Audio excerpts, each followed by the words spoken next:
राज्यों की 16 राज्यसभा सीटों के लिए चुनाव आज से शुरू हो चुके हैं। महाराष्ट्र की 6 राज्यसभा सीटों के लिए वोटिंग हो रही है और इन 6 सीटों पर 7 उम्मीदवार मैदान में हैं। बीजेपी ने 3 और महाविकास अघाड़ी की तीनों पार्टियों ने मिलकर 4 उम्मीदवारों को मैदान में उतारा है। पहले 1.5 घंटे में 50% वोटिंग हो चुकी है। बीजेपी के 60 से ज़्यादा विधायक वोट कर चुके हैं। 143 विधायक कुल मिलाकर अपना वोट डाल चुके हैं।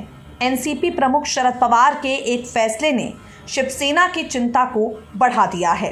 दरअसल चुनाव से ऐन पहले शरद पवार ने अपने उम्मीदवार के लिए ज़रूरी 42 मतों का कोटा बढ़ाकर 44 कर दिया। इससे शिवसेना के उम्मीदवार को मिलने वाले एनसीपी के 2 वोट कम हो गए।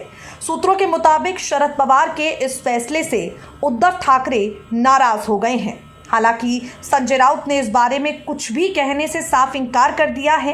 एनसीपी के बाद कांग्रेस ने भी अपने उम्मीदवार के लिए विधायकों के वोट का कोटा 42 से बढ़ाकर 44 कर दिया है, जिससे शिवसेना टेंशन में आ गई है। शिवसेना के 2 उम्मीदवार खड़े किए गए हैं। संजय राउत और संजय पवार चुनावी मैदान में हैं। बीजेपी नेता और राज्यसभा पाने के लिए पार्टी के कैंडिडेट अनिल बोंडे का बयान सामने आया और अनिल बोंडे ने कहा, शिवसेना के 2 संजय में से 1 संजय ही सफल हो पाएगा, 1 संजय को घर बैठना पड़ेगा।